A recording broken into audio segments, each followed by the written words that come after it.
नमस्कार दोस्तों, PN Dwivedi YouTube channel में आप सभी का स्वागत है। आज मैं हिंदी असिस्टेंट प्रोफेसर और एनटीए नेट के एग्ज़ाम सिलेबस में जो कहानी ली गई है दुनिया का सबसे अनमोल रत्न, उसे लेकर के आया हूँ।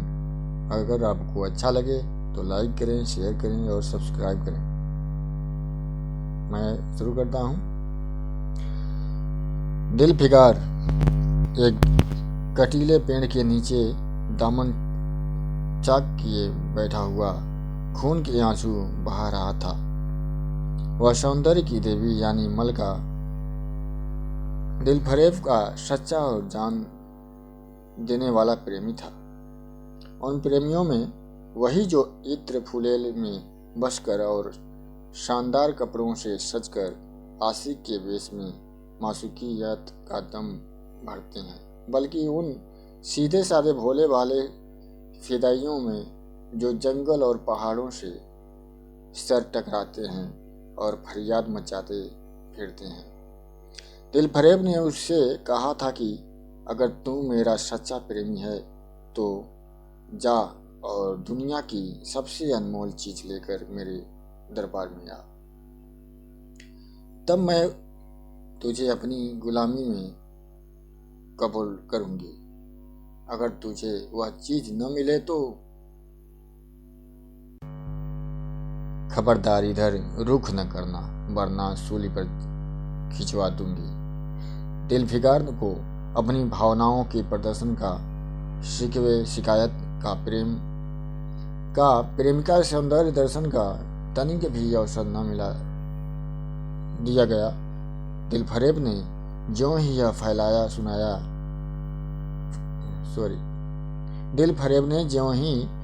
फैसला सुनाया, उसके चौबदारों ने गरीब दिलफिगार को धक्के देकर बाहर निकाल दिया और आज 3 दिन से यह आफत का मारा आदमी उसी कटीले पेड़ के नीचे उसी भयानक मैदान में बैठा हुआ सोच रहा है कि क्या करूं।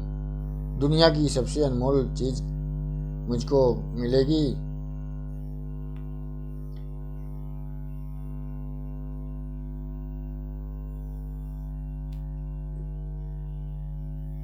नामुमकिन, और वह है क्या?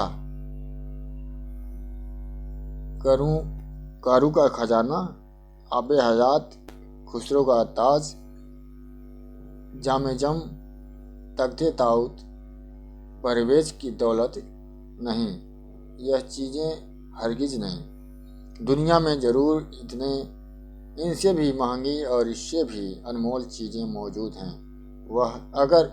मगर वह क्या है, कैसे मिलेगी, या खुदा मेरी मुश्किल क्यों कर आसान होगी। दिल फिगार इन्हीं ख्यालों में चक्कर खा रहा था और अक्ल कुछ काम नहीं करती थी। मुनीर सामी को हातिम सा मददगार मिल गया। ऐ काश कोई मेरा भी मददगार हो जाता। ऐ काश मुझे भी उस चीज का जो दुनिया की सबसे बेशकीमती चीज है नाम बतला दिया जाता। बला से वह चीजें हाथ न आती, मगर मुझे इतना तो मालूम हो जाता कि वह किस किस्म की चीज है। मैं घड़े बराबर मोती की खोज में जा सकता हूँ। मैं समुंदर का गीत, पत्थर का दिल और मौत की आवाज और इनसे भी ज्यादा बेनिशान चीजों की तलाश में कमर कस सकता हूँ, मगर दुनिया की सबसे अनमोल चीज यह मेरी कल्पना की उड़ान से बहुत ऊपर है। आसमान पर तारे निकल आए थे। दिल फिगार यकायक खुदा का नाम लेकर उठा और एक तरफ को चल खड़ा हुआ। भूखा प्यासा, नंगे बदन, थकने से चूर, वह बरसों वीरानों और आबादियों की खाक छानता फिरा। तलवे कांटों से चलनी हो गए, शरीर में हड्डियां दिखाई देने लगी, मगर वह चीज जो दुनिया की सबसे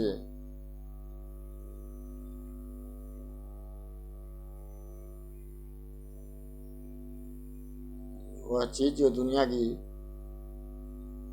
सबसे बेशकीमती चीज थी न मिली और न उसका कुछ निशान मिला। वह रोज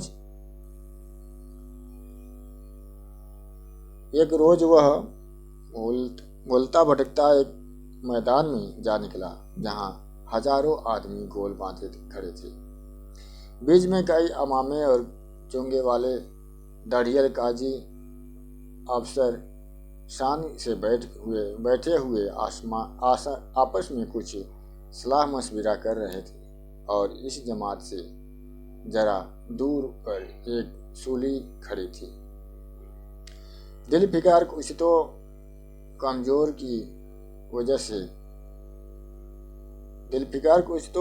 की वजह से और कुछ याद की यहाँ की कैफियत देखने के इरादे से ठिठक गया।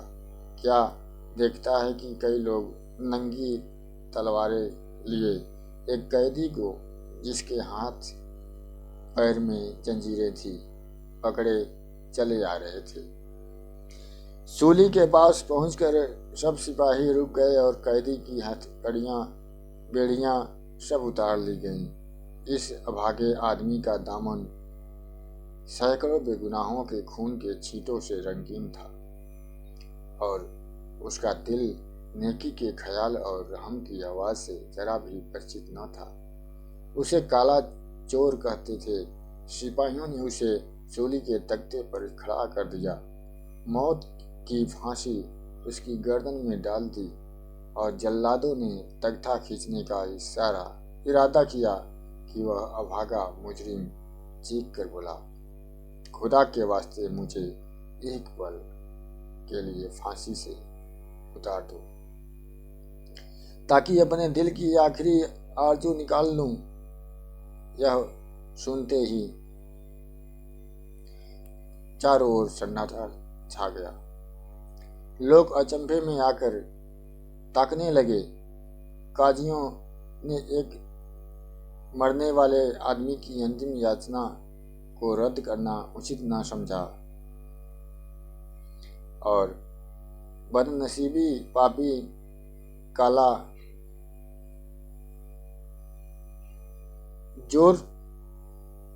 चोर जरा देर के लिए फांसी से उतार लिया गया।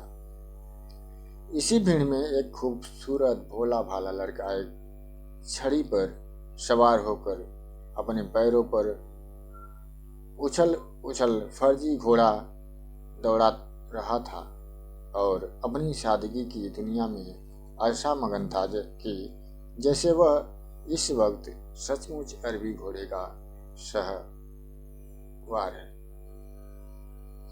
उसका चेहरा उस सच्ची खुशी से कमल की तरह खिला हुआ था, चंद दिनों के लिए बचपन ही में हासिल होती है और जिसकी याद हमको मरते दम तक नहीं भूलती। उसका दिल अभी तक पाप की गर्द और धूल से अछूता था और मासूमियत उसे अपनी गोद में खिला रही थी। बदनसीब काला चोर फांसी से उतरा, हजारों आंखें उस पर गड़ी हुई थी। वह उस लड़के के पास आया और उसे गोद में उठाकर प्यार करने लगा। उसे इस वक्त वह जमाना याद आया जब वह खुद ऐसा ही भोला भाला, ऐसा ही खुश व खुर्रम और दुनिया की गंदगियों से ऐसा ही पाक साफ था।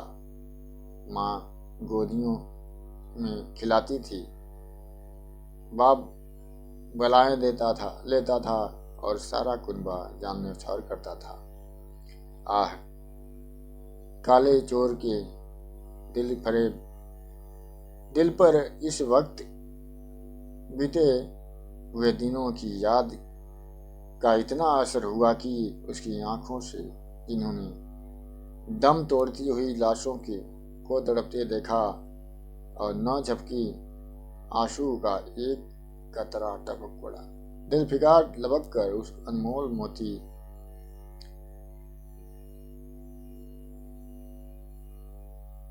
को हाथ में ले लिया और उसके दिल ने कहा, बेशक यह दुनिया की सबसे अनमोल चीज है जिस पर तख्ते दाऊद और जामे जम और आबे हयात और जरे परवेज सब न्यौछावर है।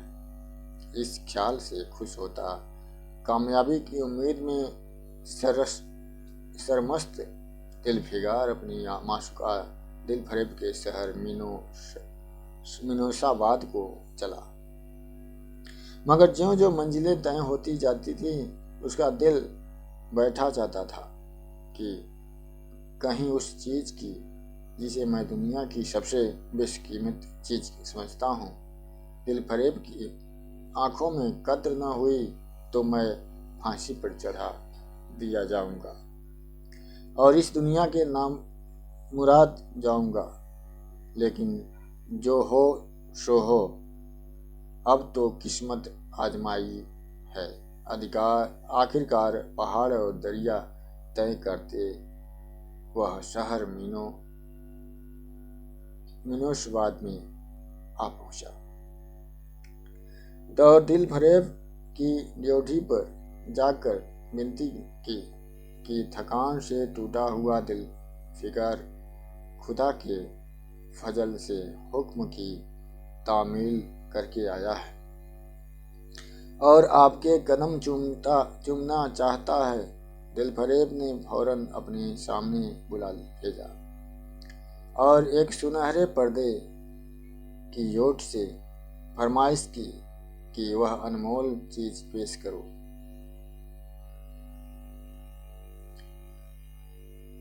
दिलफिकार ने आशा और भय की एक निश्चित विचित्र मन स्थिति में वह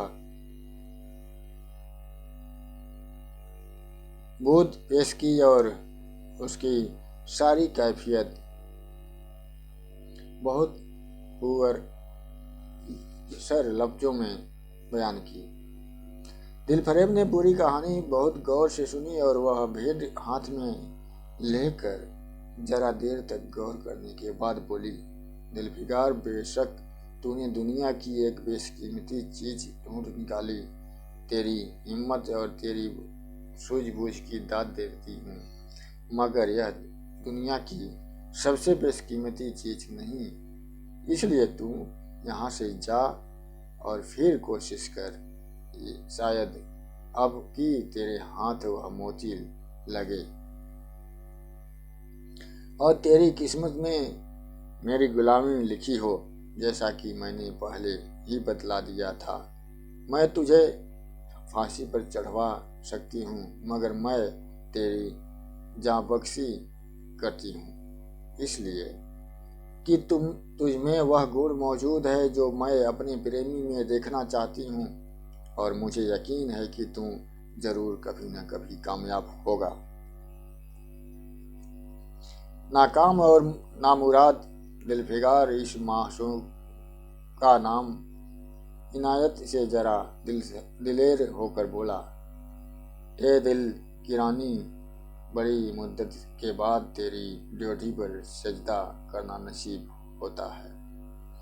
फिर खुदा जाने ऐसे दिन कब आएंगे, क्या तू अपनी जान देने के वाले आशिक के बुरे हाल पर तरस न खाएगी और क्या तू अपने रूप की एक झलक दिखाकर इस चलते हुए दिलफिकार को आने वाली शक्तियों को झेलने की ताकत न देगी।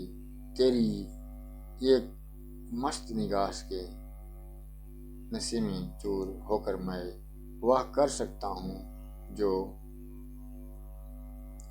आज तक किसी से न बन पड़ा हो।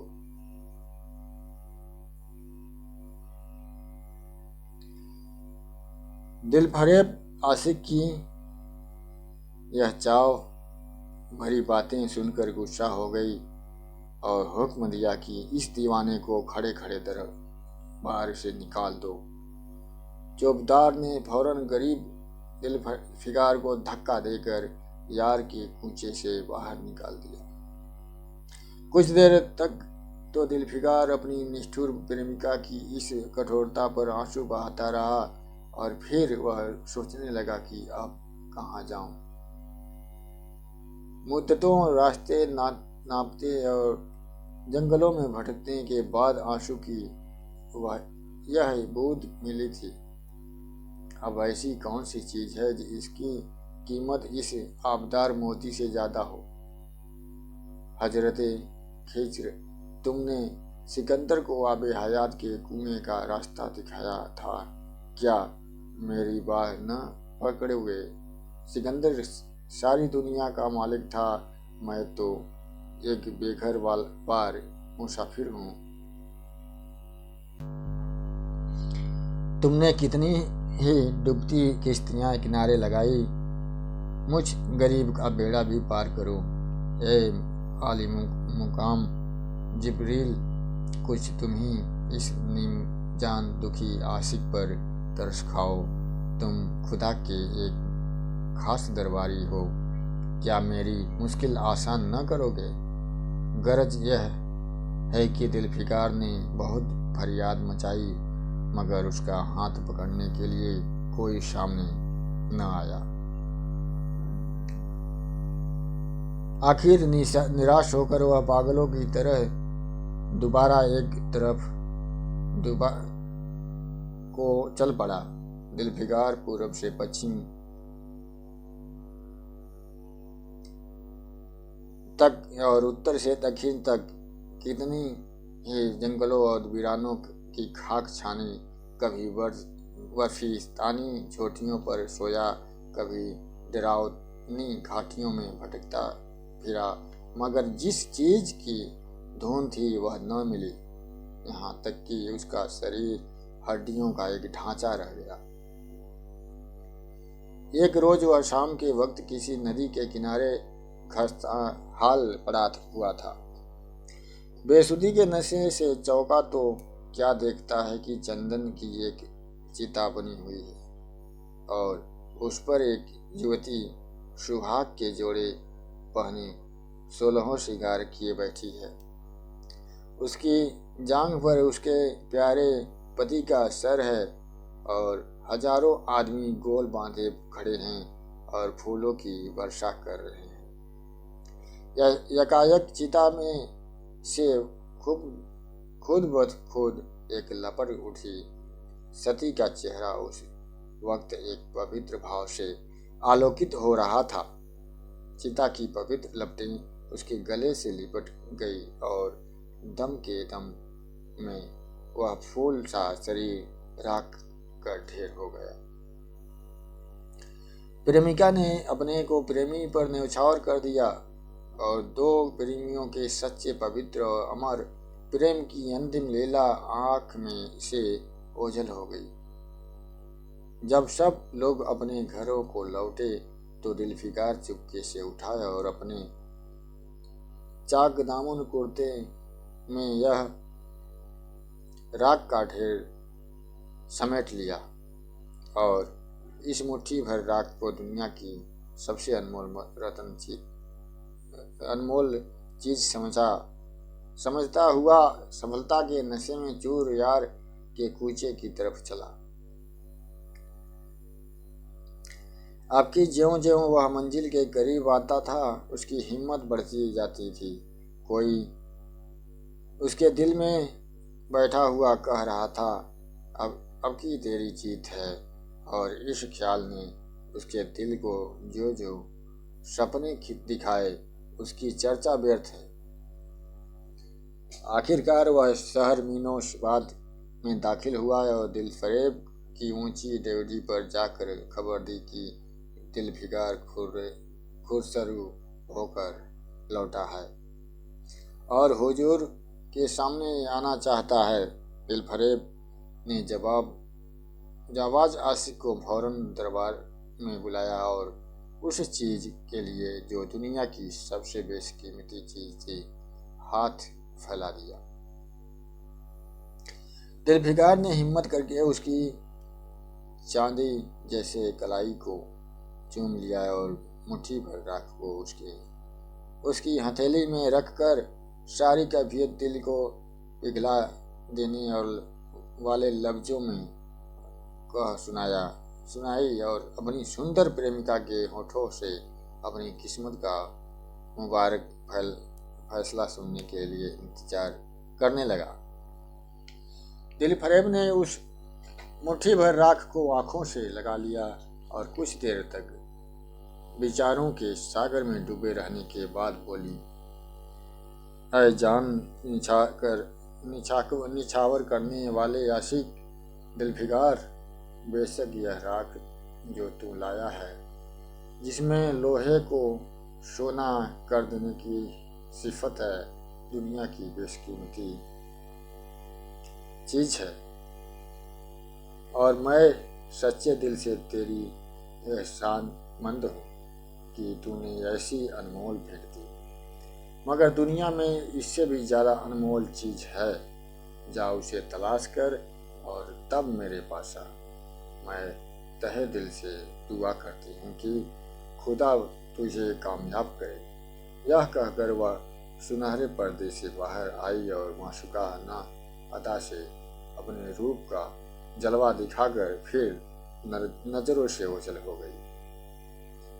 अभी दिलफिगार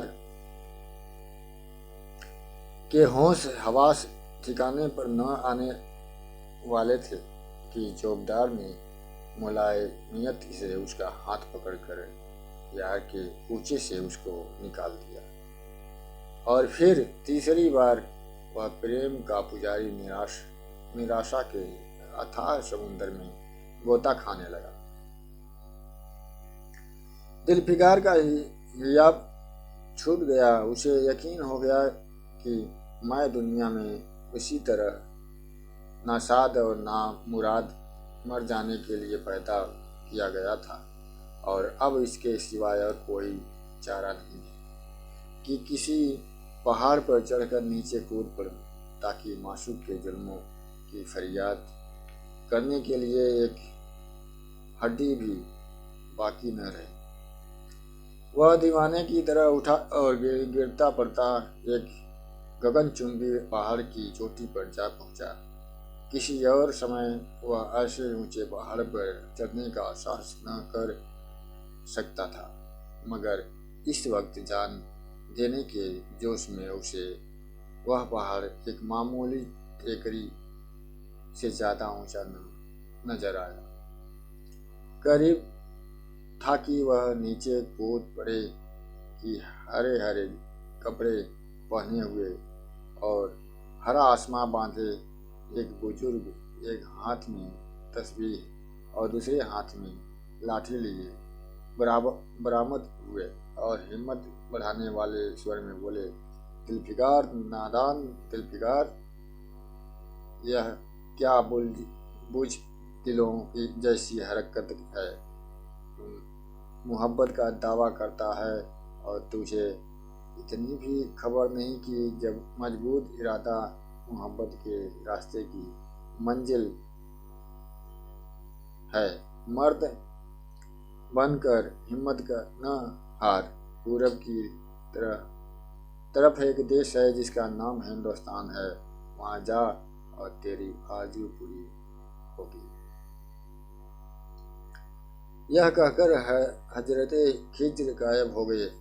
दिलफिगार ने शुक्रिया की नमाज अदा की और ताज़ा हौसले, ताज़ा जोश और अलौकिक सहायता का सहारा पाकर खुश खुश पहाड़ से उतरा और हिंदुस्तान की तरफ चल पड़ा।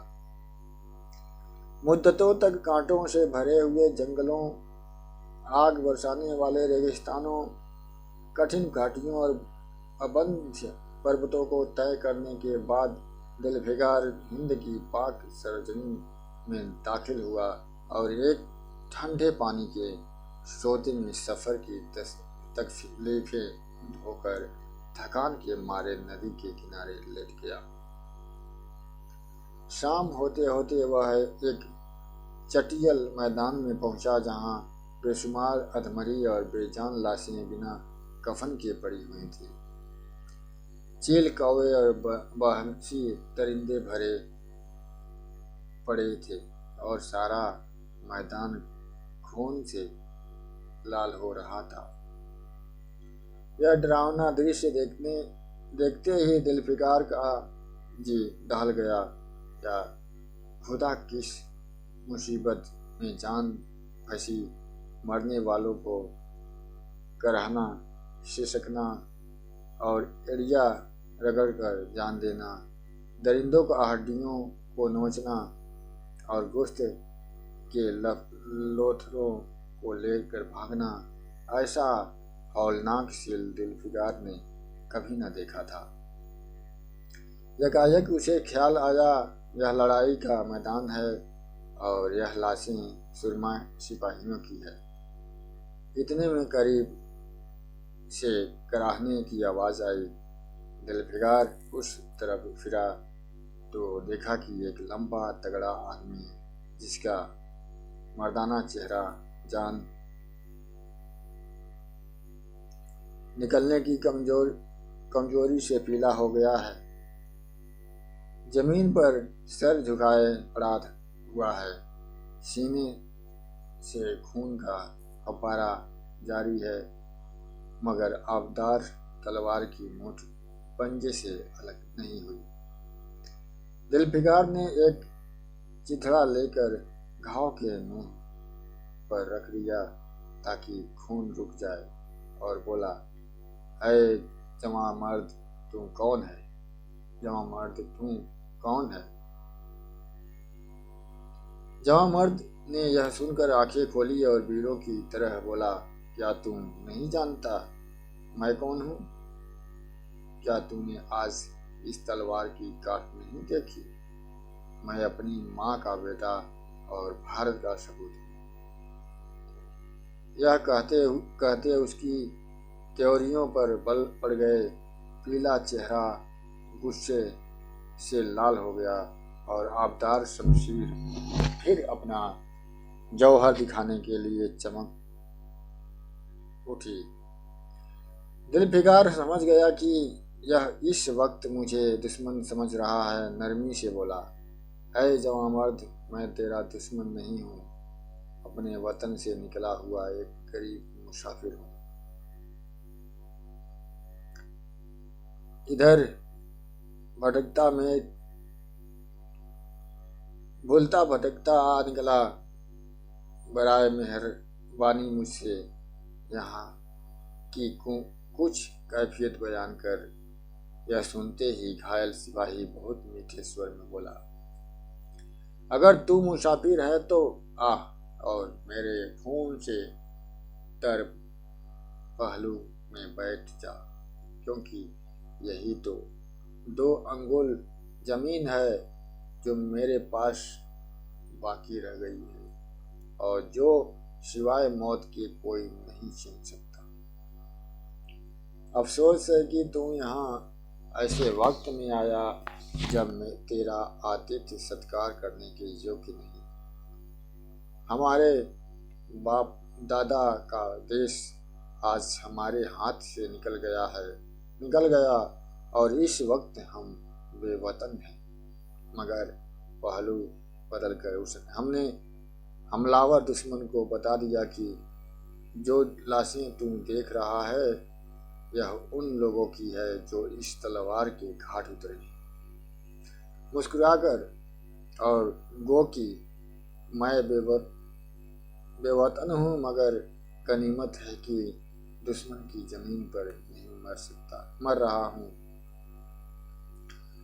क्या तूने यह मरहम रख दिया? खून निकलने दे, इसे रोकने से क्या फायदा? शायद मैं अपने ही देश में गुलामी करने के लिए जिंदा रहूं। नहीं, ऐसी जिंदगी से मर जाना अच्छा। इससे अच्छी मौत मुमकिन नहीं। जवां मर्द की आवाज मध्यम हो गई, अंग ढीले पड़ गए, खून इतना ज्यादा बहा कि खुद ब खुद बंद हो गया। रह रहकर एक आध बूंद टपक पड़ता था। आखिरकार सारा शरीर बेदम हो गया। दिल की हरकत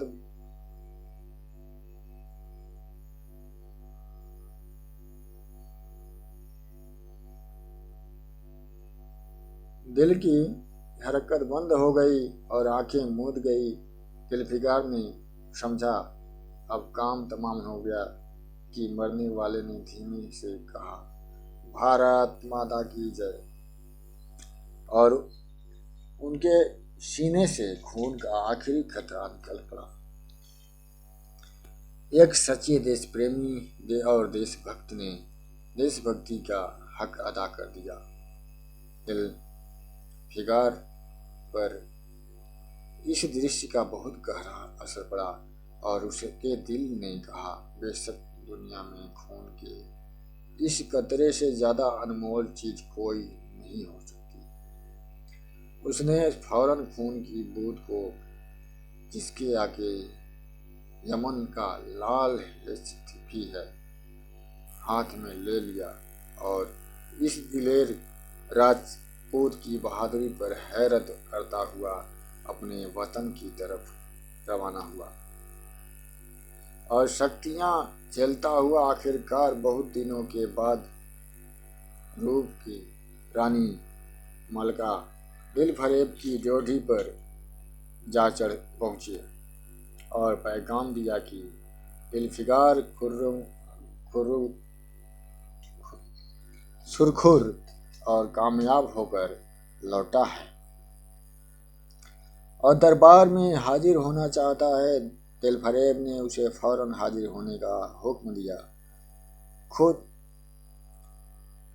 हस्बे मालूम सुनहरे पर्दे की ओट में बैठी और बोली, दिलफिकार, अब की तुम बहुत दिनों के बाद वापस आया है। ला दुनिया की सबसे बेशकीमती चीज कहाँ है? दिलफिकार ने मेहंदी रची हथेलियों को चूमते हुए खून का कतरा उस पर रख लिया और उसकी पूरी कैफियत पुरजोर लहजे में कह सुनाई। वह खामोश भी न होने पाया था कि एकाएक यह सुनहरा पर्दा हट गया और दिलफिकार के सामने हुस्न का एक दरबार सजा हुआ नजर आया। उसकी एक एक नाच नींद जुलेखा उस पर रख दिया। जुलेखा से बढ़कर थी। दिलफरेब बड़ी शान के साथ सुनहरी मसनद पर सुशोभित हो रही थी। दिलफिकार हुस्न का यह तिलिस्म देखकर अचंभे में पड़ गया और चित्र लिखित सा खड़ा रहा कि दिलफरेब मसनद से उठी और कई कदम आगे बढ़कर उससे लिपट गई। गाने वालियों ने खुशी के गाने शुरू किए। दरबारियों ने दिलफिकार को नजरें भेंट की और चांद सूरज की को बड़ी इज्जत के साथ मसनद पर बैठा दिया। जब वो लुभावना गीत बंद हुआ तो दिलफरेब खड़ी हो गई और हाथ जोड़कर दिलफिकार से बोली, ऐ जानिसार आशिक दिलफिकार, मेरी दुआएं बर आई और खुदा ने मेरी सुन ली और तुझे कामयाब और सुरखर किया। आज से तू मेरा मालिक है और मैं तेरी लौंडी। यह कहकर उसने एक रत्न जड़ित मंजूषा मंगाई और उसमें से एक तख्ती निकाली जिस पर सुनहरे अक्षरों में लिखा हुआ था, खून का एक वह आखिरी कतरा जो वतन की हिफाजत में गिरे दुनिया की सबसे अनमोल चीज है। इस प्रकार ये दुनिया की सबसे अनमोल चीज कहानी समाप्त होती है। कैसा लगा इसे आप लोग जरूर बताएं। अच्छा लगे तो लाइक करें, शेयर करें और सब्सक्राइब करना न भूलें। बहुत बहुत धन्यवाद।